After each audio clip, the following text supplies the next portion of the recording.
ఈరోజు June 2, time ఇప్పుడు 6:10 అవుతుంది.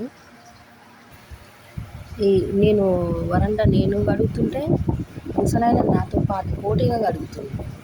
నీళ్ళు పోస్తుండు, బయట నీళ్ళు పోసి కడిగిండు. ఎప్పుడంతే వాళ్ళకే చేస్తాడు ఖాళీ. ఎందుకంటే ఇష్టం కొడుతుంది, కొడుతుంది, ప్రతిదానికి కొడుతుంది. కొడుతుంది అన్నట్టు చేస్తాడో మరి ఇష్టంతో చేస్తాడో. నేను ఎన్నిసార్లు మధ్యలో పోయి ఆపినా, అదేమంటుంది, మా మామ నేను కొట్టుకుంటా మొత్తం ఇట్లా గోర్లతో గీకేసింది చేతుల మీద, రక్తం వస్తుంది. ఇట్లా అంత గట్టిగా గీరింది, పెద్ద పెద్ద గోర్లు వేసుకొని ఈపుల కట్టెతో కొడితే ఇట్లా తోలు లేచిపోయి రక్తం వస్తుంది ముసలాయనకి. ఫిబ్రవరి 25వ తారీఖు కొట్టింది, రాత్రి 10:30కి లైట్లు బంద్ చేసి కొట్టింది. చుట్టుముట్టు చూసిరు, అందరు చూసిరు, కానీ ఎవ్వరు ఏమన్నారు. మాకేం అవసరం అన్నట్టుంటారు. మొగోళ్ళ కాడ నుంచి చూసిర్రు ముసలాయన కొడుతుంటే. కాదు అట్లా ఆ తిరుగు కొడుతుంది, అన్నం టైంకి పెట్టదు, చాయ్ అడగంగా ఇస్తుంది. అసలు మా పెళ్ళైన కొత్తలా ఆయన చూడలేదు. చూడకపోతే 4 ఏళ్ళు మా దగ్గరనే తిన్నాడు.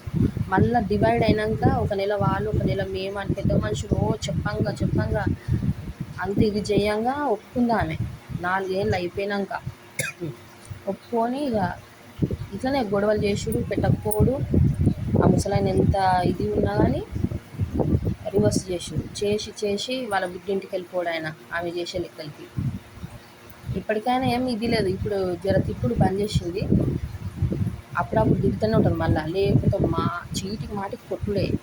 ముసలాయన చీటికి మాటికి కొట్టుడు, మొగని రెచ్చగొట్టి కొట్టిపించుడు.